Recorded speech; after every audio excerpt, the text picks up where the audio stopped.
Amém? Mesmo sentado, do jeito que você está, aqueles que estiverem com a Bíblia, abra ela em Lucas capítulo 7. Eu quero ler a partir do versículo 36. A pastora Denise cantou aqui uma canção que Deus nos deu alguns anos atrás. Inclusive essa canção foi lançada num culto como esse, também num culto chamado culto da colheita. Essa canção chamada Só Tu Tens, ela tem base exatamente no capítulo 7 do Evangelho de Lucas, na história de uma outra mulher, uma viúva, moradora da cidade de Naim. Ela tinha perdido o seu marido e ela estava indo, nesse momento, enterrar o seu filho. Só que ela encontra Jesus no meio do cortejo e Jesus dá uma palavra para ela: pare de chorar. Hoje mesmo eu precisei realizar um sepultamento. Nós, como Igreja do Senhor, estivemos no enterro de um membro da nossa igreja, de um amigo pessoal meu. E é normal, sabe, que é normal em um sepultamento você ouvir as pessoas dizendo: chora mesmo, bota para fora. Aliás, há uma preocupação até da psicologia em motivar, incentivar a pessoa a chorar, extravasar, colocar para fora, não carregar aquela dor no seu coração. Quando Jesus encontra com a viúva da cidade de Naim, a palavra dele é exatamente contrário. Ele não diz: bota para fora, chore. Ele diz: pare de chorar. Porque só Jesus tem esse poder. Ele tem o poder de enxugar as tuas lágrimas. Ele tem o poder de arrancar a dor e colocar uma paz que excede todo o entendimento. Ele tem o poder de te levar para águas tranquilas. Ele tem o poder de refrigerar a sua alma. Então o capítulo 7, ele fala desse poder, fala do poder transformador de Jesus Cristo. Mas eu não quero pregar sobre a viúva de Naim. Eu só fiz questão de falar porque a pastora Denise, ela cantou essa canção e talvez você ainda não conhecia essa canção e de repente quando você ouviu Viúva de Naim, você se perguntou do que se trata. É uma história bíblica que está aqui no Evangelho de Lucas e que nos mostra Jesus encontrando com essa mulher e mudando a sorte dela. Só para vocês terem uma ideia, o final dessa história, o final desse encontro, Jesus dá uma ordem a um menino que estava no caixão para se levantar. Por isso que a gente canta: levanta, volte a viver. Jesus dá uma ordem e aquele menino que estava morto ressuscitou. Porque Jesus tem esse poder. Ele tem o poder de ressuscitar aquilo que está morto. Amém? Mas eu quero falar sobre uma outra mulher e sobre uma outra história que também está aqui no Evangelho de Lucas, a partir do versículo 36. Diz assim: convidado por um dos fariseus para jantar, Jesus foi à casa dele, reclinou-se à mesa. Ao saber que Jesus estava comendo na casa do fariseu, certa mulher daquela cidade, uma pecadora, trouxe um frasco de alabastro com perfume e se colocou atrás de Jesus a seus pés. Chorando, começou a molhar-lhe os pés com as suas lágrimas. Depois os enxugou com os seus cabelos, beijou-os e os ungiu com o perfume. Ao ver isso, o fariseu que o havia convidado disse a si mesmo, ele disse em pensamento: se este homem fosse profeta, saberia quem nele está tocando e que tipo de mulher ela é, uma pecadora. Respondeu-lhe Jesus: Simão, tenho algo a lhe dizer. Dize, mestre, disse ele. 2 homens deviam um certo credor, um lhe devia 500 denários e o outro 50. Nenhum dos dois tinha com que lhe pagar, por isso perdoou a dívida de ambos. Qual deles o amará mais? Simão respondeu: suponho que aquele a quem foi perdoada a dívida maior. Você julgou bem, disse Jesus. Em seguida virou-se para a mulher e disse a Simão: vê esta mulher? Entrei em sua casa, mas você não me deu água para lavar os pés. Ela, porém, molhou os meus pés com as suas lágrimas e os enxugou com os seus cabelos. Você não me saudou com um beijo, mas esta mulher, desde que entrei aqui, não parou de beijar os meus pés. Você não ungiu a minha cabeça com óleo, mas essa mulher Mas ela, derramou perfume nos meus pés. Portanto, eu lhe digo, os muitos pecados dela lhe foram perdoados, pelo que ela amou muito. Mas aquele a quem pouco foi perdoado, pouco ama. Então Jesus disse a ela: seus pecados estão perdoados. Só até aí. Eu gostaria que você fechasse seus olhos, abaixasse a sua cabeça. Eu gostaria que você fizesse uma oração de 30 segundos apenas. Pastor, eu nunca orei na minha vida, eu não sei como orar. Pensa em Deus. Essa é a primeira coisa. Quem é Deus, pastor? Pensa na alegria, pensa na paz, pensa em algo que inunda o teu coração. Pensa em Deus. E aí agora começa a dizer para Ele aquilo que você gostaria que Ele fizesse na tua vida. Aproveita esse momento. Isso nada tem a ver com religião. Se esquece de mim aqui à frente. Fecha teus olhos. Se você tem um pedido para fazer para a sua família, para os seus filhos, para os seus pais, para o seu casamento, para a sua vida financeira, diga para Deus: Senhor, vem ao meu encontro. Faz algo novo na minha vida. Eu não quero sair daqui o mesmo, mas se o Senhor existe, faz algo novo na minha vida. Ora ao Senhor nessa hora. A unção do Espírito Santo está aqui. A unção do Espírito Santo é o Espírito Santo em movimento. Ele está se movendo aqui. Deixa Ele falar com você nessa hora. Pai, nós te louvamos. Nós te agradecemos, Senhor, porque esse não é outro lugar senão a tua casa.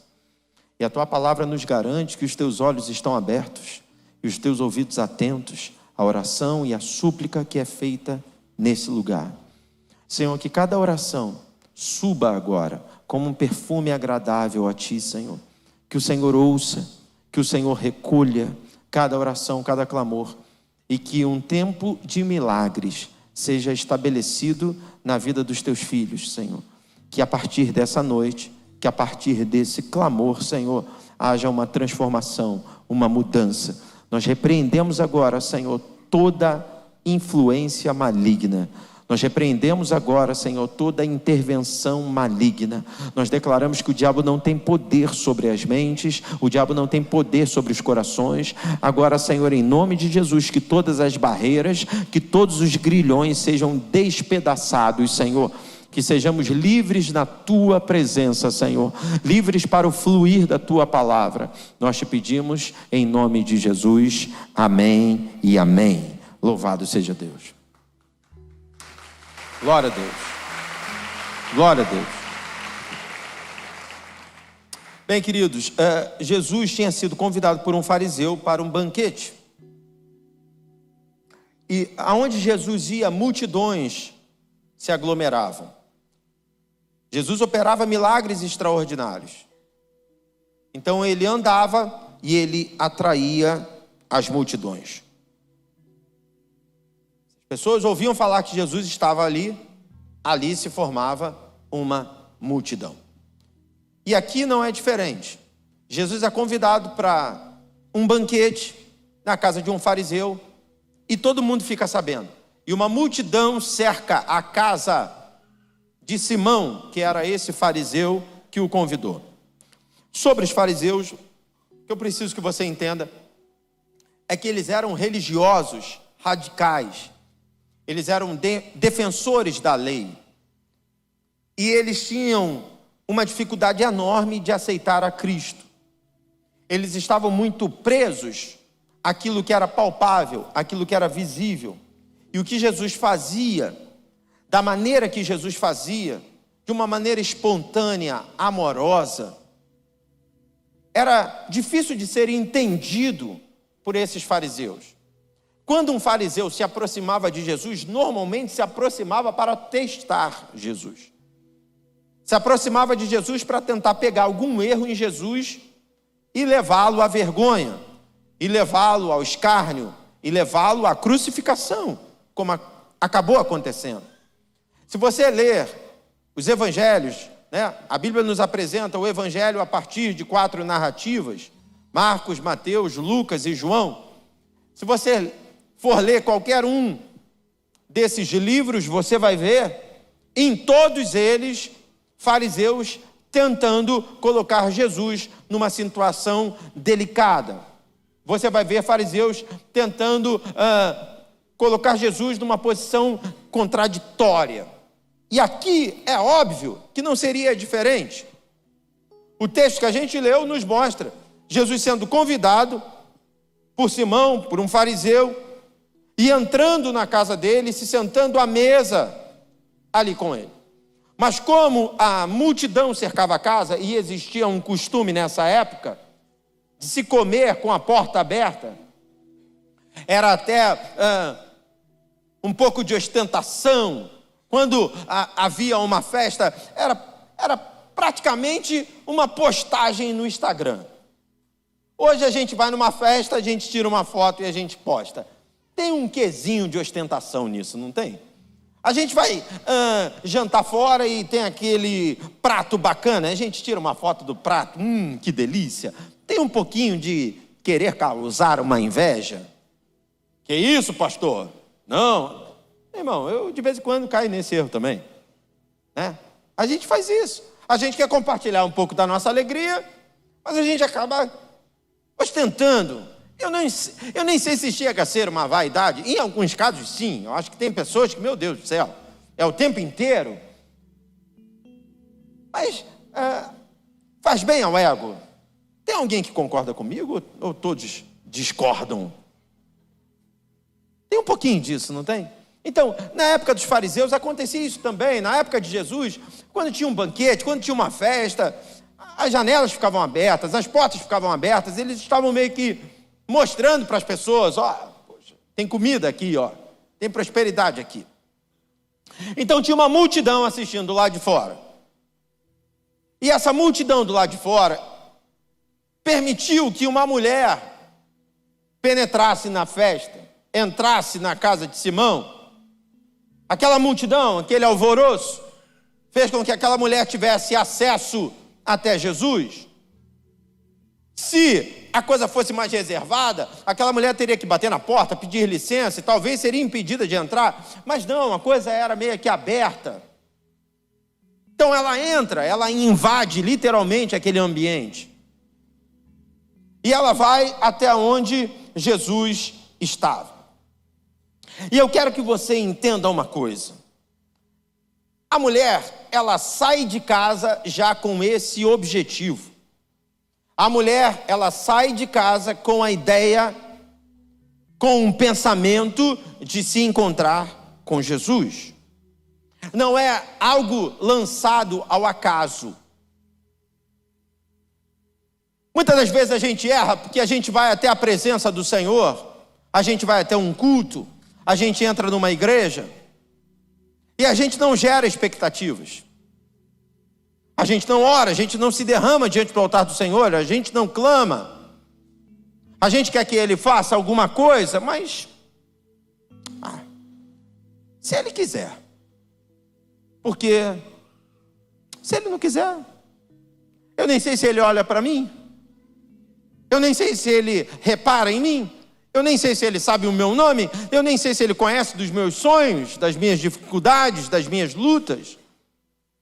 Aquela mulher, ela não era evangélica, ela não era religiosa. O texto deixa claro que ela era uma mulher pecadora. Mas ela, quando percebe a possibilidade de um encontro com Jesus, ela cria expectativas.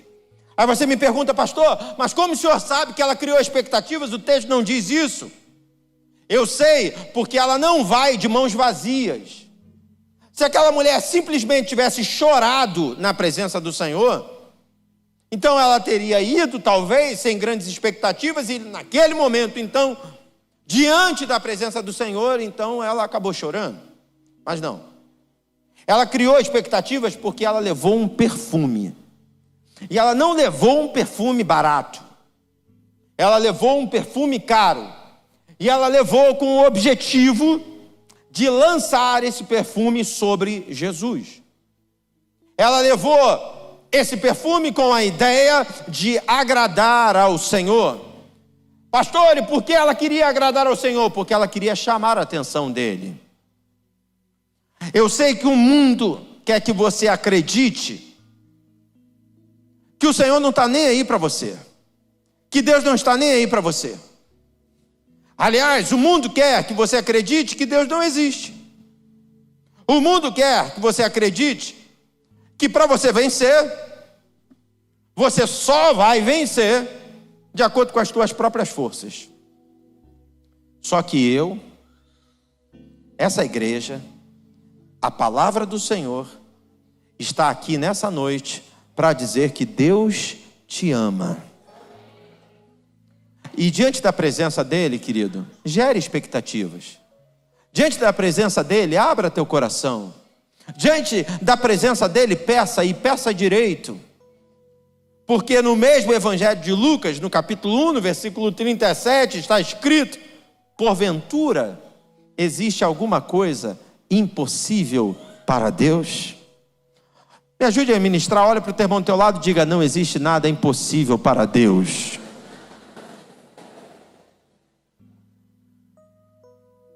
Aquela mulher vence a formalidade. Ela vai e se lança aos pés do Senhor.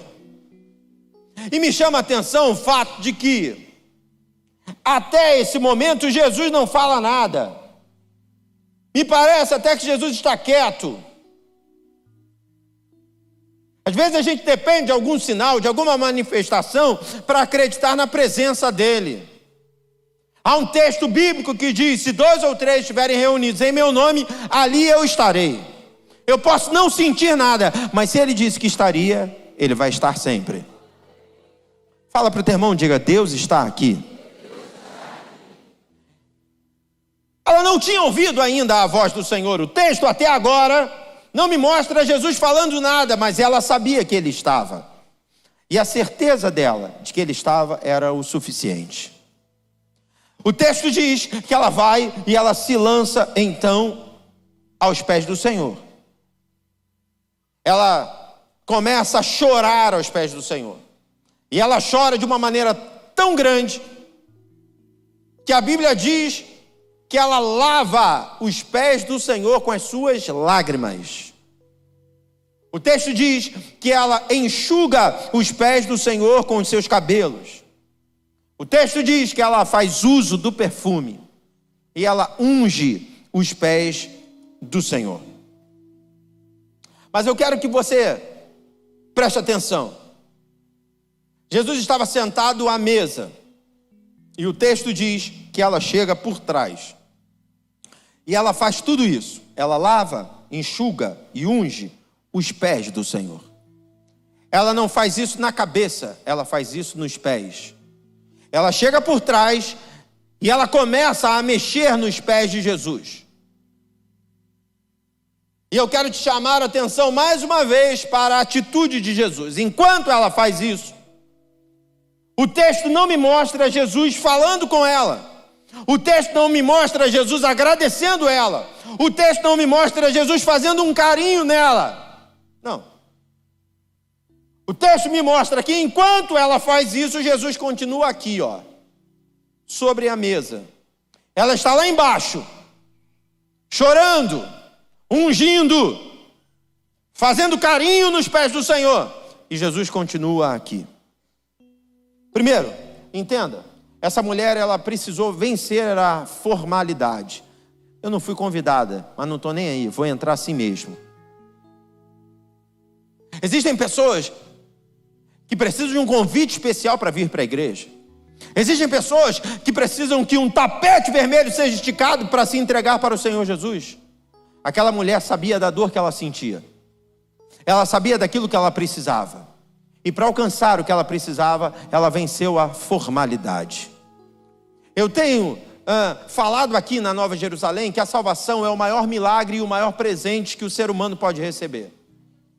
E no momento em que a gente compartilha a palavra e compartilha a salvação, a possibilidade de ser salvo em Cristo Jesus, eu não gosto de me demorar.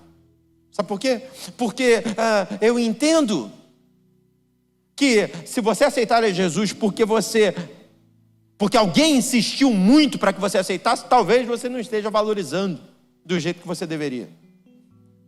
A gente cantou aqui, né? Eu pedi o João, pedi a Esther para cantarem algumas canções que queimavam no meu coração, e uma delas foi Faz um Milagre em Mim.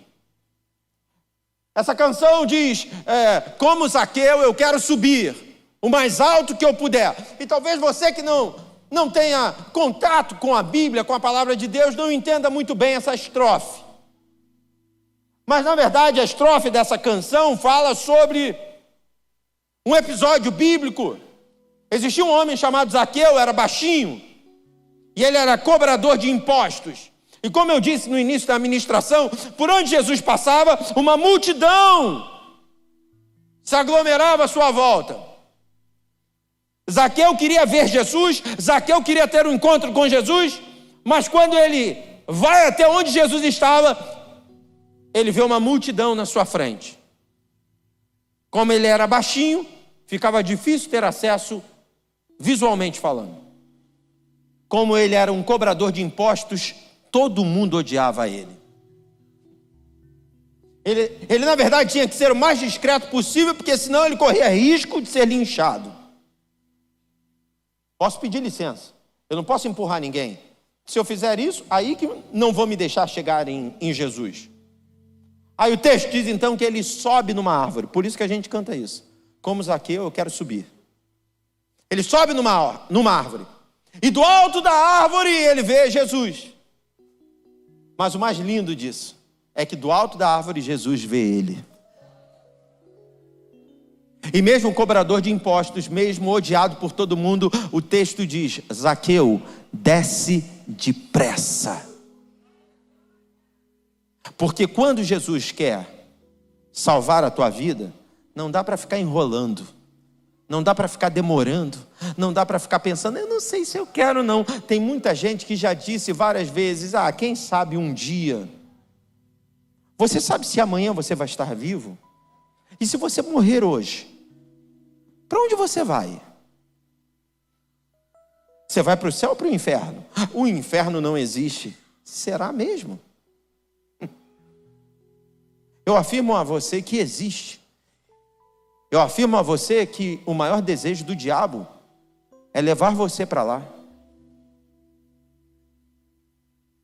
Eu e você precisamos entender que a salvação é o maior milagre, é o maior presente. E quando eu quero o maior milagre, não dá para ser muito formal. Não dá para ser reticente, 3 pontinhos, quem sabe um dia, procrastinando, jogando para amanhã, empurrando com a barriga.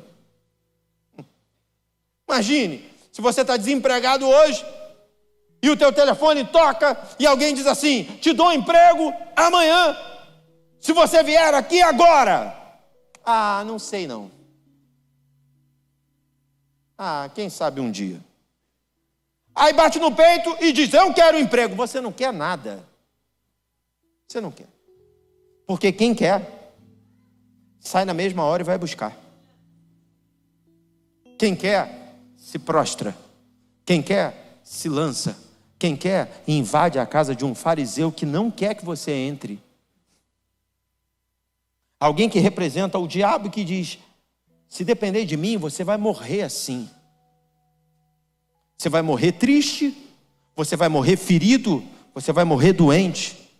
Só que há uma igreja que se levanta nessa noite. Você que é a igreja do Senhor, levanta a sua mão e tenta apontar para alguém e diga, se depender de mim, você vai viver. Se depender de mim, o céu é o teu lugar. Se depender de mim, o diabo não tem poder sobre a tua vida. Oh meu Deus. Ela venceu a formalidade e ela se lança aos pés do Senhor. E como eu disse, ela chora, ela lava os pés com as suas lágrimas, ela enxuga com seus cabelos e ela derrama o perfume e unge os pés do Senhor. E Jesus não fala nada com ela. Porque às vezes nós somos assim. A gente dá o primeiro passo para Jesus, esperando que Ele faça de imediato algo na nossa vida. Só que você precisa entender que Ele é soberano e Ele tem um tempo dele e a hora dele de agir. E não é porque Ele não agiu que Ele não te viu. Existem pessoas que estão pedindo, por exemplo, um carro e Deus ainda não deu, porque sabe que se der, esse carro vai ser uma destruição para ele. Existem pessoas que gostariam de ganhar dinheiro e Deus ainda não abriu a porta do céu e liberou o dinheiro que ele precisa, porque sabe que se ele ficar rico, ele morre.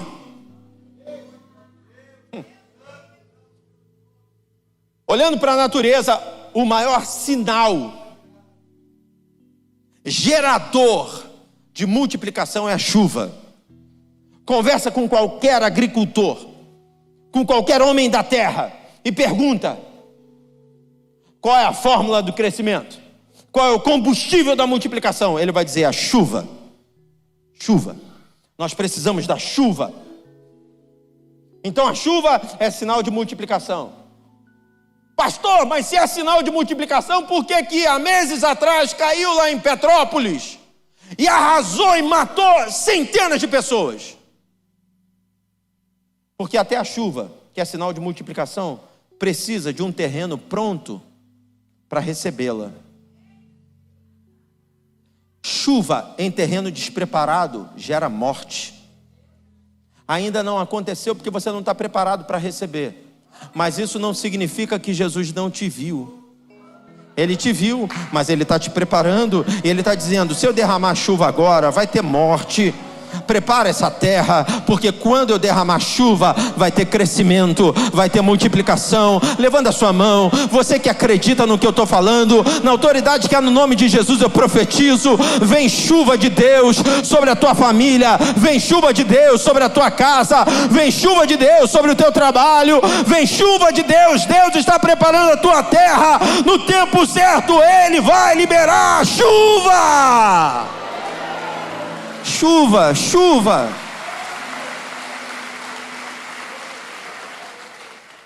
Aquela mulher venceu o descaso. Ela se lançou. Jesus não falava nada, mas ela continuava. Ela continuava. Ela continuava. Eu imagino que talvez você, porque eu penso assim, veio nela em algum momento o desejo: ele não vai me chamar para sentar à mesa com ele? Eu estou aqui. Eu estou fazendo o que o dono da casa não fez. Porque o texto nos mostra, Jesus fala isso, Jesus cobra isso de Simão, do fariseu.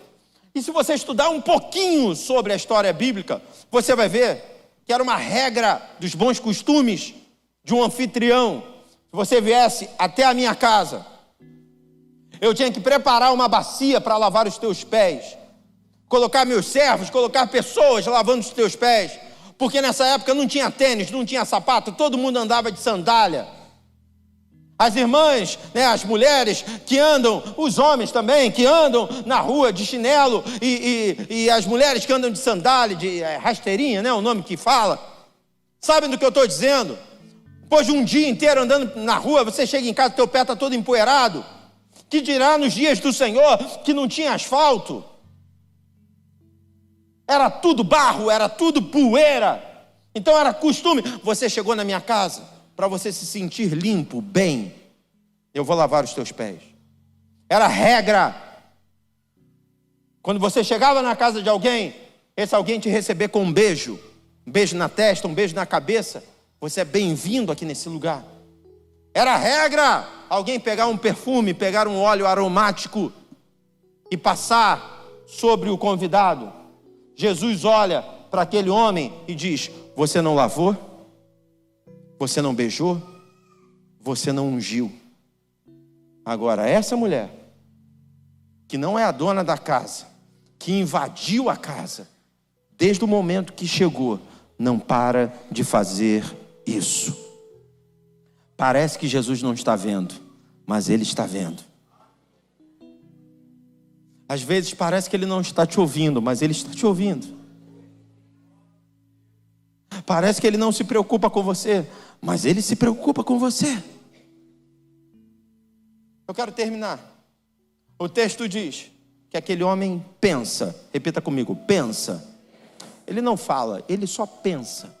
Ele diz: se Jesus fosse um profeta, ele saberia que essa mulher é uma pecadora, imunda. Ele não deixaria ela tocar nos pés dele.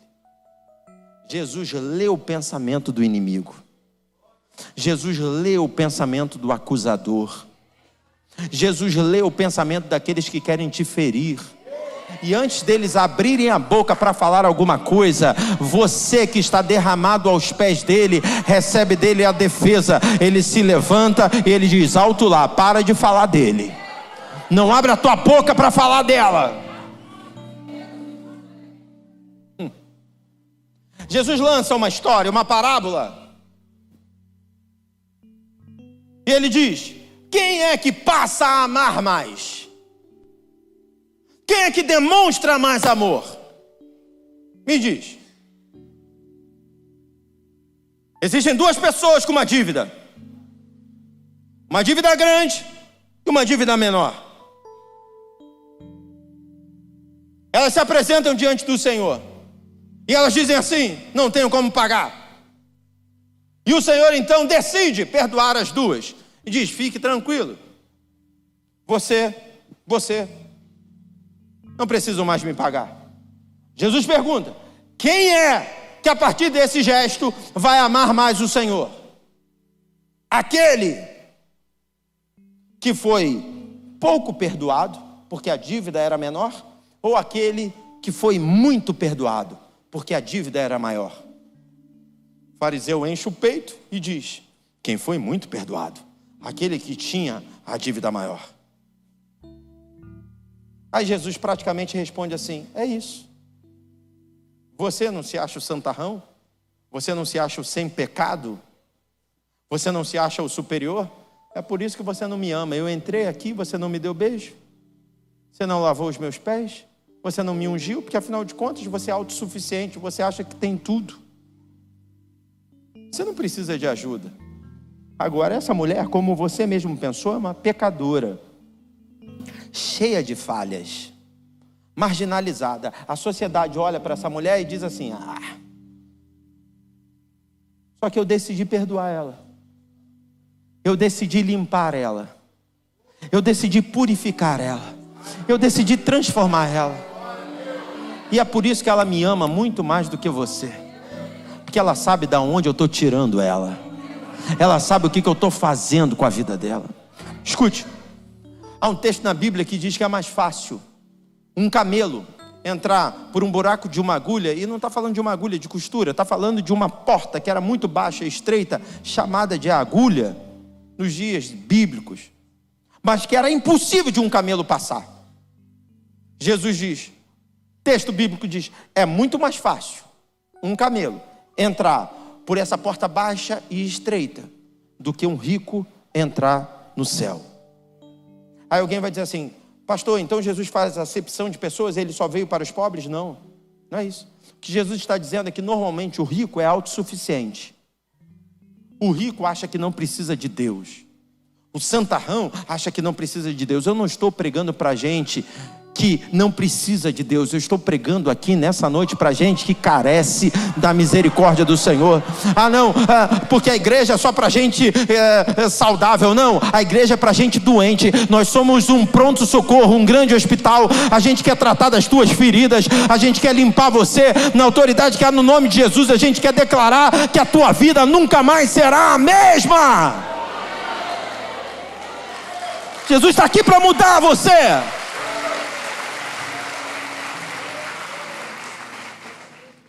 O texto bíblico nos mostra que então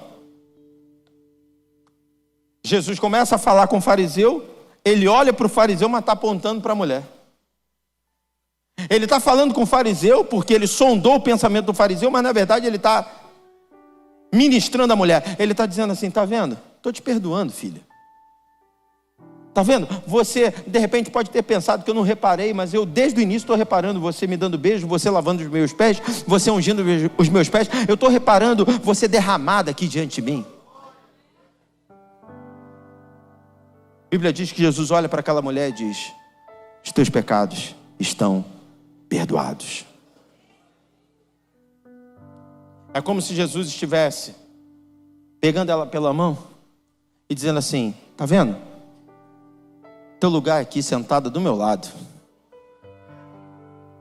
Você em momento nenhum pediu para sentar à mesa comigo. Você só procurou os meus pés.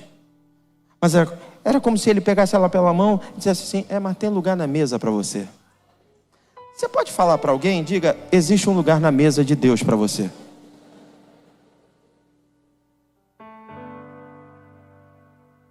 A Bíblia nos mostra vários exemplos. Tem um muito conhecido. A Bíblia diz que Davi faz uma aliança com o filho do rei Saul chamado Jonatas. O tempo passa, Jonatas morre e Davi se torna o rei de Israel. E um dia ele descobre que tinha um filho de Saul aleijado, jogado, largado, esquecido.